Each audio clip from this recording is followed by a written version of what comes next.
Assalamualaikum warahmatullahi wabarakatuh. Perkenalkan, nama saya Widiawati, NIM 1921042019. Kali ini saya akan membacakan kasus korupsi. Adapun kasus korupsi yang saya ambil yaitu kasus korupsi Masjid Sriwijaya. Kejaksaan Agung menjerat mantan Gubernur Sumatera Selatan, Alex Nurdin, sebagai tersangka kasus dugaan korupsi proyek Masjid Sriwijaya dengan kerugian negara 130 miliar. Dugaan kerugian negara itu merupakan total loss dari dana hibah Masjid Sriwijaya. Proyek Masjid Sriwijaya di Palembang itu dimulai pada tahun 2016. Namun, hingga 2021, proyek itu mangkrak dan hanya berwujud tiang pancang. Padahal, Alex Nurdin sempat mengadang-adang proyek itu menjadi salah satu masjid terbesar di Asia Tenggara. Perkara korupsi ini berkaitan dengan pembangunan masjid yang diproyeksi menjadi terbesar di kawasan Asia. Tempat ibadah itu akan berdiri di atas lahan seluas 20 hektar.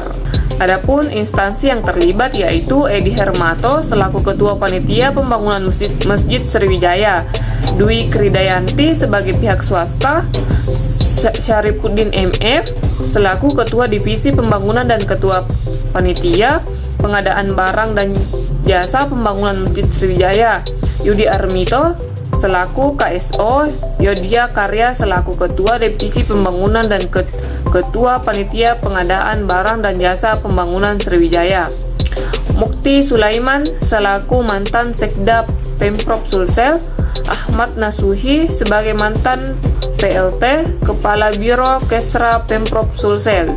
Kerugian negara. Dalam dakwaan jaksa, duit hibah pembangunan masjid untuk Yayasan Wakaf Masjid Sriwijaya itu berasal dari APBD Sumatera Selatan tahun 2015 sebesar 50 miliar. APBD tahun 2017 sebesar 80 miliar. Duit itu disebut dicairkan tanpa verifikasi usulan tertulis sehingga tidak melewati pembahasan oleh tim anggaran pemerintah daerah TPAD.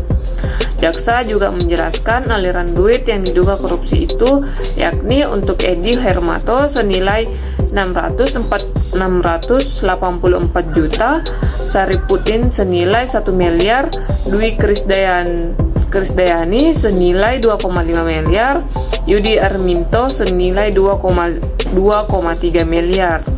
Jaksa juga menyebutkan ada aliran duit ke salah satu perusahaan senilai 5 miliar. Dapat merugikan keuangan negara atau perekonomian negara, yaitu merugikan keuangan negara sebesar 116,9 miliar. Adapun hukumannya yaitu Pasal 2 Undang-Undang Nomor 20 tentang Tindak Pidana Korupsi, Pasal 55 KUHP subsidiar pada 3 Undang-Undang Nomor 31 Tahun 1999,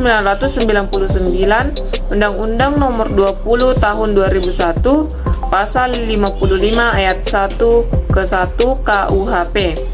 Menurut saya, hukuman yang pantas didapatkan bagi pelaku korupsi yaitu menghukum pidana seberat-beratnya seperti penjara 20 tahun sampai seumur hidup, dipecat dari jabatannya, dan didenda sesuai besaran yang ia korupsi.